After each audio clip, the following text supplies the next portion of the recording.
వెనక్కిరాయా వెనక్కిరా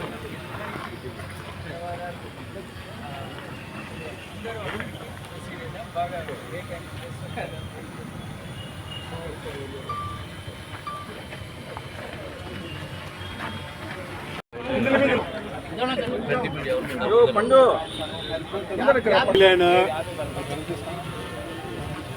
రాయలసీమ అధ్యక్ష మండల ప్రజలందరికీ కూడా నా ప్రియతమ బిషప్ తండ్రి గారు right reverend doctor Peyala Isaac Varaprasad తండ్రి గారి పక్షాన రాయలసీమ అధ్యక్ష మండలపు అధికారులు reverend doctor PDSJ Benhur vice president, reverend C Anandarao vice president secretary, Mr. Nasi and his Moses, Assistant Secretary, Mr. T. Daniel, Treasurer Garu, మరి చేరవచ్చిన గురువర్యులు, DC గురువుల వారు, ప్రాపర్టీ బోర్డ్ మెంబర్స్, ఆయా బోర్డ్స్ మెంబర్స్ అందరికీ యేసుక్రీస్తు నామములో వందనములు. రెండవది మీడియా బ్రదర్స్, ఆయా మీడియా వారందరూ కూడా ప్రేమతో చాలాసేపటి నుంచి మా కొరకు వేచి ఉండి మా యొక్క న్యూస్ కొరకు మేము అర్పించిన మేరకు చేయుటకు వచ్చిన మీ అందరికీ మా అందరి పక్షాన హృదయపూర్వక వందనములు, అభినందనలు తెలియజేస్తున్నాం. సిఎస్ఐ రాయలసీమ డయాసిస్ వారి అధికార ఖండన మొన్నటి దినమున జరిగినటువంటి అలజడి, అక్రమదారుల యొక్క లేదా ఒక మూక ద్వారా వచ్చి అధికారికంగా కట్టబడిచిన బిల్డింగ్స్ను పడద్రోయటకు ప్రయత్నించిన వారందరి యొక్క ఎడల ఖండన చేస్తూ జరిగిన సంఘటనపై వివరణగాను మరి ముఖ్యంగా ఆ ఖండనగా ఈ మాటలు మీతో తెలియజేస్తున్నాను. సిఎస్ఐ రాయలసీమ డయాసిస్ వారు నిర్వహిస్తున్న అభివృద్ధి కార్యక్రమాలను డానియల్ ప్రదీప్, పిఎఫ్జే మనోరంజన్, బండి రవి, జి ప్రభాకర్, విన్నీ ప్రకాష్, ఎంజే రమేష్, కేడి ఐక్యతరావు, ఎం జాకబ్ ఫ్రాంక్, పి దేవసహాయం, ఎన్ ప్రభాకర్ మరియు ప్రభావతి అను వ్యతిరేక వ్యక్తులు కడప సిఎస్ఐ ప్రాంగణంలో గత 20వ తేదీన చేసిన దౌర్జన్య కార్య దాడులను, వాస్తవాలను వక్రీకరిస్తూ మీడియా ద్వారా చేస్తున్న దుష్ప్రచారాలను సిఎస్ఐ రాయలసీమ డయాసిస్ అధికారులు, పాస్టర్లు, ప్రాపర్టీస్ బోర్డ్ మరియు ఎగ్జిక్యూటివ్ కమిటీ పెద్దలు తీవ్రంగా ఖండిస్తున్నారు. ఇలాంటి వ్యతిరేక కార్యక్రమాలు, తప్పుడు ప్రచారాలు చేసే వారెవరు ఈ సంస్థలో ఏ సంబంధం లేనివారు. అక్కడున్న 2-3 పాస్టర్లు వారు చేసిన అక్రమాలు, దౌర్జన్యాలు, క్రైస్తవ్యతానికి అగౌరవం తెచ్చే పనులు చేసినందుకు గాను క్రమశిక్షణ చర్యల క్రింద సస్పెండ్ అయిన వారే. కొందరు సంఘాలలో తమ సభ్యత్వాన్ని కోల్పోయిన వారు, కొందరు మా డయాసిస్కు అసలు సంబంధం లేనివారు కేవలము కక్షపూరితంగా డయాసిస్ను అప్రతిష్ట పాలు చేసి అభివృద్ధిని అడ్డుకునే దౌర్జన్యాలే తప్ప వారి ఆరోపణలన్నీ కూడా అవాస్తవం. సిఎస్ఐ ట్రస్ట్ అసోసియేషన్ అనగా సిఎస్ఐటిఏ రాయలసీమ డయాసిస్ పరిధిలో మా సంస్థ ఆస్తులు అభివృద్ధి చేసుకుని వాటి ద్వారా వచ్చే ఆదాయాన్ని క్రైస్తవ సంఘ కార్యక్రమాల కొరకు, సమాజ సేవ కొరకు, విద్య, వైద్య, ధార్మిక కార్యక్రమాల కొరకు వినియోగించడం జరుగుతుంది. ఈ క్రమంలోనే కడప నగరంలోని సిఎస్ఐ హై స్కూల్ రోడ్డు వైపున గల ఖాళీ స్థలములో షాప్ రూములు నిర్మించుటకు అన్ని విధాలైన అనుమతులతో నిర్మాణ కార్యక్రమం మేము మొదలుపెట్టాం. అభివృద్ధి గిట్టని ఈ వ్యతిరేక శక్తులు విద్వేషంతో అన్ని రకాల ఆటంకాలు సృష్టిస్తూనే ఉన్నారు. ఈ సంస్థ ఒక గౌరవమైన చట్టపరమైన చట్ట ప్రకారము నడుచుకునే ఒక బాధ్యత గల క్రైస్తవ సంస్థ. కడప నగర కార్పొరేషన్ మరియు కూడా కడప అర్బన్ డెవలప్మెంట్ అసోసియేషన్ వారు అన్ని పత్రాలను పరిశీలించి అందుకు నిర్దేశించిన ఫీజులు ఆన్లైన్లోనే చెల్లించగా building permission order permission number 1013/0015 KAD NGP 2023 ద్వారా పూర్తి అధికార నిర్మాణ అనుమతులు ఏర్పాటు చేయడం జరిగింది. రాయలసీమ డయాసిస్కు CSITA వారు పవర్ ఆఫ్ అటార్నీగా 4 నియమిస్తారు. వారే ఈ డయాసిస్లో CSITA ఆస్తులకు సంబంధించిన అధికారిక ప్రతినిధులుగా వ్యవహరిస్తారు.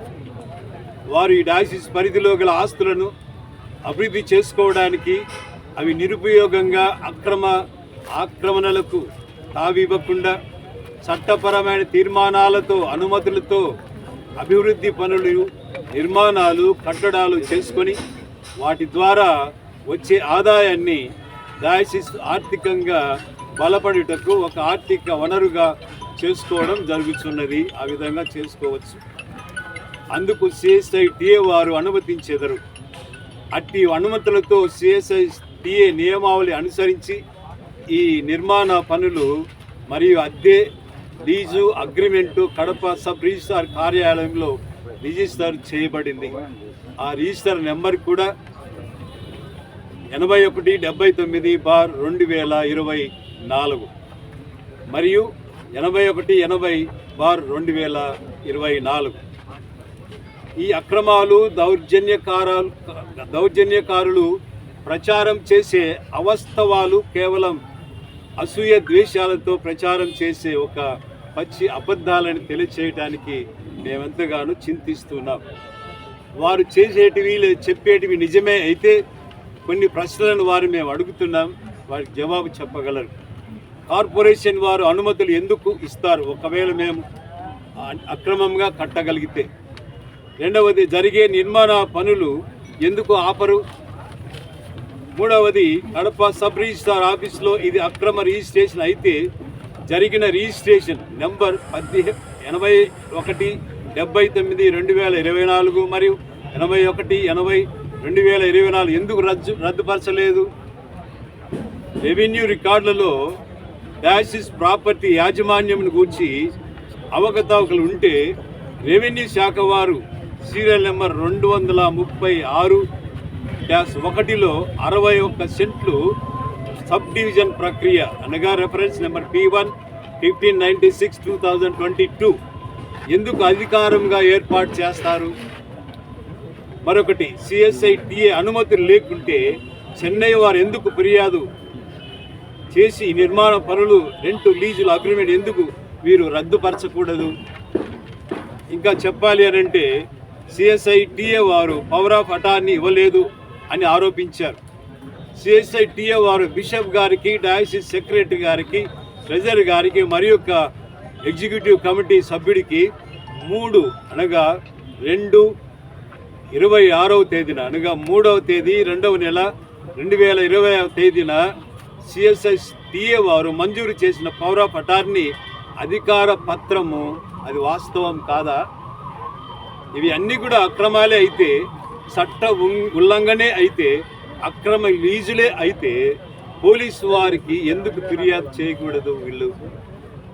అంతేకాకుండా ఇదంతా అన్యాయమే అయితే ఈ సుధపూసలు లేకపోతే న్యాయాన్ని కోరేటువంటి వారు న్యాయస్థానాన్ని ఎందుకు ఆశ్రమించకూడదు? ఇవి ఏవి చేయకపోగా వీధి రౌడీల్లాగా అన్ని అనుమతులతో సక్రమంగా జరిగే సంస్థ చేపట్టిన అభివృద్ధి నిర్మాణ పనులు జరిగే ఈ ప్రాంగణంలోనికి అక్రమంగా దౌర్జన్యంగా చొరబడి వచ్చి బిల్డింగ్ పైకప్పు పనుల కొరకు ఏర్పాటు చేసినటువంటి సెంటరింగ్ పనిని పీకివేసి దాన్ని కూల్చివేసి పెద్ద గుంపుగా లోనికి చొచ్చుకొని వచ్చి అత్యంత దౌర్జన్యకాండ ప్రవర్తించి ఆ ప్రదేశాన్ని భయభ్రాంతులకు గురి చేశారు. ఇది ఎంతవరకు న్యాయము, ఇది ఎంతవరకు వారికి సబబు? ఈ దృశ్యాలన్నిటినీ కూడా దౌర్జన్యాలను, తప్పుడు ప్రచారాలను రాయలసీమ డయాసిస్ అధికారులు అనగా వైస్ ప్రెసిడెంట్ గంధర్ బాబు గారు, అసిస్టెంట్ సెక్రటరీ నాసీ గారు, ట్రెజరర్ టి డానియల్ గారు, సెక్రటరీగా ఆనందరావు గారు తీవ్రంగా ఖండిస్తూ అట్టి అల్లరి మూకలపై చట్టపరమైన చర్యలు తీసుకోవలసిందిగా సంబంధిత అధికారులకు మేము విజ్ఞప్తి చేశాము. ఈ నిజాలను ఖండనకు మీడియా వారి ద్వారా, మాధ్యమాల ద్వారా అందరికీ తెలియపరచవలసిందిగా కోరుచూ ఉన్నాము. మీడియా వారికి మరొకసారి ధన్యవాదాలు చెల్లిస్తున్నాము. ఇది మీరు ప్రకటన చేసి మీ యొక్క సఖ్యతలో, ఐక్యతలో ఇది ఒక భాగమని ఒకసారి మీడియా వారు కూడా గమనించి ఉంటారు. అధ్యక్ష మండలం నలుమూలల నుంచి అనగా 7 జిల్లాల నుంచి ఈ యొక్క కార్యక్రమానికి పాల్గొన్నారు. అంతేకాకుండా వారు చేసినటువంటి దౌర్జన్య కాండను ఖండిస్తూ ఇంతమంది మేమందరం ప్రోగైపోయి ఎక్కడికైనా సరే, ఏమైనా సరే మేము వాటికి నీతికి నిజాయితీకి లోబడి అనగా అక్రమాలను విడిచిపెట్టి సక్రమానికి మనం నడిపించడానికి ఇంతమంది కట్టి వచ్చినటువంటి అధికారులు గాను, సంఘం అన్నీ కూడా సంఘ సభ్యులు గాను, పెద్దలు గాను, నాయకులు గాను, గురువులు, గురువేతరులు అందరూ కూడా ఖండిస్తూ ఈ ఈ ప్రెస్ మీట్ను ఒకసారిగా లోకానికి తెలియచేయాలని ప్రతిమాలుస్తూ నేను విన్నవించుకుంటూ ముగిస్తున్నాను. Thank you. దూరేది వేరేదని మీరు చెప్పినారు. నీళ్ళ మాటలు మేము మాట్లాడలేం, మేము గౌరవస్తులం. ఇప్పుడు నువ్వు చెప్పింది నీ శ్రీరంగ నీతులే, మరి చేసింది ఏం పని ఉంది? ఇప్పుడు ఏ గుడిసెలేక దిగుతావో మాకు ఈ సందర్భంగా మాకు తెలియజేయాల్సిందిగా మేము కోరుచున్నాం. వాట్సాప్ ఉంది అని చెప్పి నీ బుద్ధి పుట్టినట్టు ఏదో ఒకటి పెట్టి జనాలకు గ్రూపులో పెట్టి తప్పుడు ప్రచారం చేస్తున్నావు. నీకు సొసైటీలో విలువ లేని వ్యక్తిగా నిన్ను చూస్తున్నాం అంటున్నారు. మీడియా మిత్రులకు మళ్ళీ ఒక్కసారి చెప్తున్నా, ఏదైతే స్కూళ్ళ ముందు కట్టడాలు నిర్మాణాలు ఉండకూడదని చట్టం ఉంది అని చెప్తున్నారు. మీరే కరెక్ట్ అయితే ఆ చట్టం చూపించండి. ఎక్కడ వద్దు. మున్సిపల్ హై స్కూల్ దగ్గర ముస్లిం హై స్కూల్ ఉంది. ఆ స్కూల్ ముందు ఎన్ని కట్టడాలు కట్టారో, ఎన్ని రూములు కట్టారో మన అందరి కళ్ళకు కనిపిస్తున్నాయి. మరి అతనికి ఏమో కళ్ళు దొబ్బినట్లున్నాయి. మరి అది చూసుకోవాలని చెప్పి కూడా ఈ సందర్భంగా చేస్తున్నాం. మిత్రులారా, అదే కాదు, బిషప్ గారు దోచుకుంటున్నారంటున్నారు. అభివృద్ధి పదంలో ఆయన నడుస్తూ ఈ పాస్టర్లకు మీకు ఇచ్చిన జీతాలు ఎవరైతే ఇప్పుడు అయితే అలిగేషన్ చేసినారో వారికి, వారి పిల్లల చదువులకు, వారి హాస్పిటళ్లకు లక్షల రూపాయలు వెచ్చేయడం జరిగింది. మిత్రులారా, ఇంకొక విషయం, గౌరవ గురువులు చాలా ప్రేమతో వాళ్ళు సంఘాలు కాపాడుకుంటూ ఉంటే పొరపాటున ఒక గురువు ట్రాన్స్ఫర్ అయ్యి వస్తే వారు గౌరవంగా సెక్రటరీ అని ఏదో కాళ్ళకు అట్లా ముక్కి మమ్మల్ని బాగా ఉంటాం, ఇక్కడ మీతో కలిసి ఉంటామని చెప్తే అది పెద్దగా నువ్వు ఏదో చేసి నా కాళ్ళు ముక్కినారని చెప్పి నువ్వు వాట్సాప్లో పెడుతున్నావు. సిగ్గు లేదా నీకు? ఒక గురువు మీద ఆ మాదిరి పెట్టడానికి. మరి నువ్వు నీ కొడుకు అవసరం కోసం ఇదే బిషప్ కాళ్ళు పట్టుకునేవా లేదని సందర్భంగా మీ అందరి ముందు మీకు అందరికీ తెలియజేస్తున్నా. మరి పట్టుకోలేదా? మరి మేము పెట్టలేదే? మేము వాట్సాప్లు మాకు లేవా? మాకు సెల్ ఫోన్లు లేవా? మరి ఎందుకు ఈ మాదిరి దౌర్జన్యంగా మీరు విచ్చలవిడిగా అడిగేవాళ్ళు లేరని చెప్పి మీరు వాగుస్తున్నారు. మిత్రులారా, ఈ పొద్దు రాయలసీమ అధ్యక్ష మండలం అభివృద్ధి పదంలో ఉంది కాబట్టి ఈనాడు ఒకనాడు పాస్టర్లకు మహా సీనియర్ అంటే 24,000 రూపాయలు వచ్చేది ఈరోజు 60,000 రూపాయల దాకా ఈ బిషప్ గారు తెచ్చిపెట్టింది. హాస్పిటల్కి పోతే అప్పులు చేసుకొని మీరు మీ యొక్క జబ్బులు చూపించుకోవాల్సిన పరిస్థితి. అటువంటిది లక్షలకు విలువ లేకుండా ఎన్ని లక్షలైతే అన్ని లక్షలు అది స్పాట్ వాళ్ళకి కట్టి వారిని రిలీజ్ చేసుకోవడం జరుగుతూ ఉంది.